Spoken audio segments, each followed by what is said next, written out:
क्या पाकिस्तान में बड़ा बदलाव होने वाला है?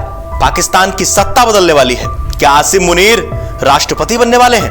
क्या शहबाज शरीफ को आसिम मुनीर को बढ़ावा देना भारी पड़ गया? खुद की गद्दी ही खतरे में आ गई। नमस्कार, मेरा नाम है मृत्युंजय और आप देख रहे हैं अमर उजाला। मेरे साथ मौजूद है मेरे वरिष्ठ सहयोगी सुमित चौधरी जी। चलिए उनसे बात करते हैं और जानते हैं कि इस समय पाकिस्तान में क्या चल रहा है, पाकिस्तान में सियासी भूचाल कैसे मचा हुआ है। और एक सवाल कि जिनके खुद के घर शीशे के होते हैं वो दूसरे के घरों पे पत्थर नहीं उछालते। पहले पाकिस्तान अपना खुद का घर संभाले। भारत तो फिर भी बहुत खुश है और भारत की तरफ देखकर उनको मिर्ची क्यों लगती है। चलिए दूरबीन लगाते हैं और देखते हैं कि पाकिस्तान में चल क्या रहा है।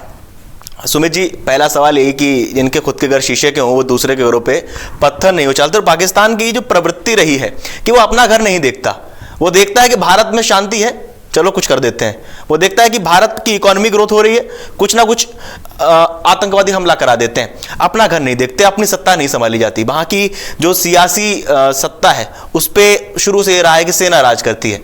फिर से एक बार वही देखने को मिल रहा है कि आसिम मुनीर को बढ़ावा दिया गया और अब शायद गद्दी जो है शहबाज की भी खतरे में और वहां के राष्ट्रपति की भी खतरे में।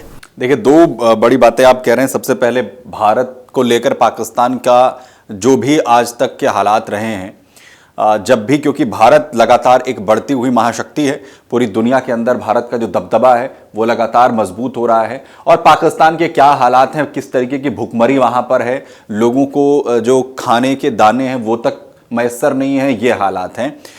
इससे भारत को कोई फर्क नहीं पड़ता है, ये सीधी सी बात है। और भारत कैसे जवाब देता है ये पूरी दुनिया ने, इस बार जो हाल ही में घटनाक्रम हुआ, पाकिस्तान को मुंहतोड़ जवाब मिला पहलगाम की घटना के बाद, ये पूरी दुनिया ने देख लिया है।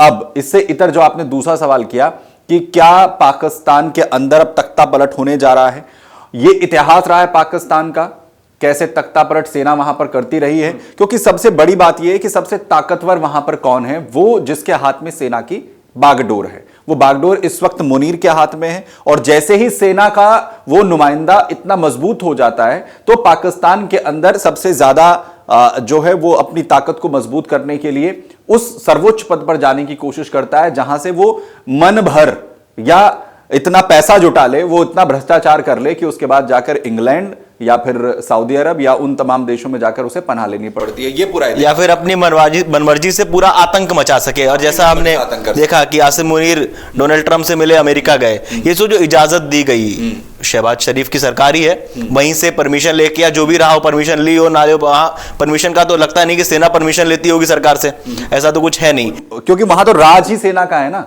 ये जो दो, चाहे आप प्रधानमंत्री की बात करिए शहबाज शरीफ की या फिर असफ अली जरदारी की बात करिए जो है राष्ट्रपति हैं, ये तो सिर्फ मोहरे हैं। काम तो सेना कर रही है सारा, वहां पर जिम्मेदारी तो सेना ने संभाल रखी है, बाकी सब तो सिर्फ अपने मोहरे बैठा दिए गए हैं वहां पर। और दूसरी बड़ी बात जो सत्ता पलट की बात हो रही है, क्योंकि मुनीर अभी इस युद्ध में जिस तरीके से उन्होंने मुंह की खाई, उसके बाद खुद को प्रमोट करने के लिए क्या किया, खुद की पीठ थपथपाई, जो बंकर से नहीं निकल रहे थे, और अपने आप को फील्ड मार्शल जो है वो घोषित करवा दिया।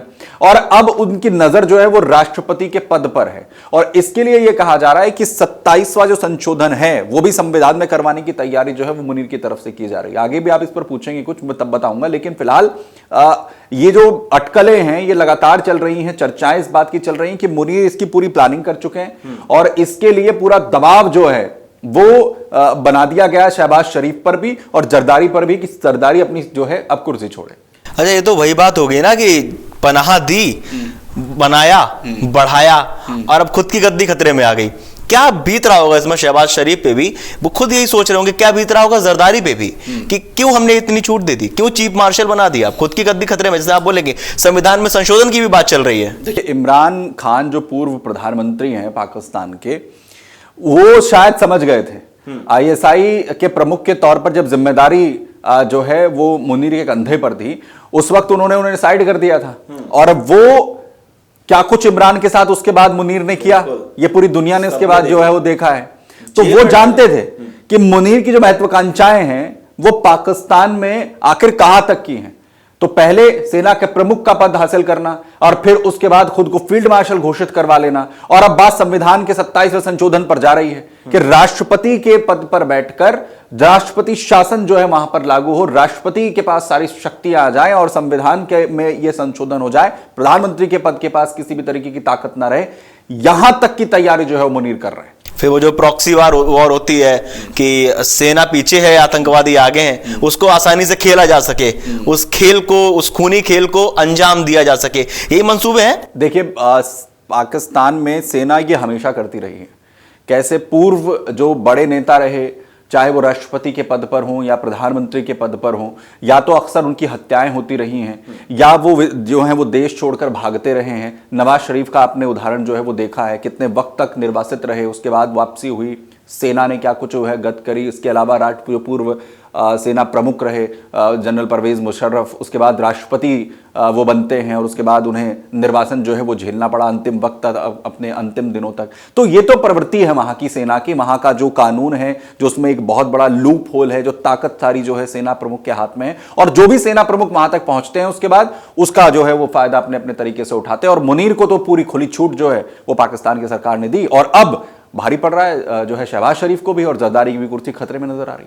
सुमित, एक सवाल जो इस मुद्दे से थोड़ा सा अलग है लेकिन कहीं ना कहीं जुड़ा हुआ है, बलूचिस्तान का मुद्दा।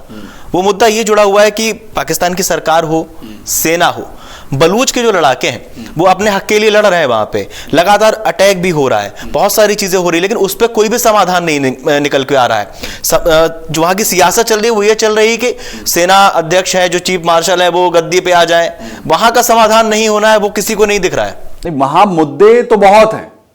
मुद्दे तो चाहे बलूचिस्तान का यहां पर हो, आतंकवाद का हो, वहां पर सबसे बड़ा मुद्दा तो वहां की आवाम के लिए है। आपने वो तस्वीरें देखी है ना, कहा जाता है पाकिस्तान के लिए कि गधे बेचकर वो पैसे कमा रहे हैं, गधे बेच के आटा खरीदा था, गधे बेचकर वो आटा खरीद रहे हैं। तो उससे बड़े सवाल कई हैं। बलूचिस्तान का आप जिक्र कर रहे हैं, बलूचिस्तान की समस्या अपने आप में इसलिए बड़ी है क्योंकि उनके पास उसका समाधान नहीं है, और बलोच कैसे अब उनको मुंह की जो है खिला रहे हैं पाकिस्तान के अंदर, कैसे वो बन चुका है, वो बन चुका है। और बलोचों के पास कोई और रास्ता नहीं है, और पाकिस्तान की सेना की यह स्थिति है कि उन्हें अपनी जो वहां पर जो टेंट हैं या जहां पर वो रुके हुए हैं, जहां उनके कैंटोनमेंट एरिया, उन्हें छोड़कर भागना पड़ रहा है वहां से। यह स्थिति आ गई है बलूच जो इस वक्त में जो रिटेलिएट वहां पर कर रहे हैं। लेकिन पाकिस्तान के अंदर इतनी समस्याएं होने के बावजूद वो सिर्फ फोकस किस बात पर कर रहे हैं, क्योंकि जिसके पास भी वहां पर ताकत होती है वो बस ये कोशिश करता है कि कैसे उसके पास उसे अपने आप को बढ़ाना है, वहां का सबसे शक्तिशाली नेता बनाना है, और उसी में मुनीर लगे हुए। मुनीर कुछ अलग नहीं कर रहे हैं, अपना फ्यूचर सिक्योर कर ले और फिर बिल्कुल दूसरे देश निकल जाए। चलिए, बहुत बहुत धन्यवाद सुमित आपका ये सारी जानकारी हम तक पहुंचाने के लिए। आप लोगों को क्या लगता है, पाकिस्तान के अंदर जो ये सियासी भूचाल मचा हुआ है, क्या आसिम मुनीर राष्ट्रपति बन सकते हैं? क्या लगता है आपको, हमें कमेंट करके जरूर बताइएगा। और देश और दुनिया की तमाम बड़ी खबरें जानने के लिए देखते रहिए अमर उजाला।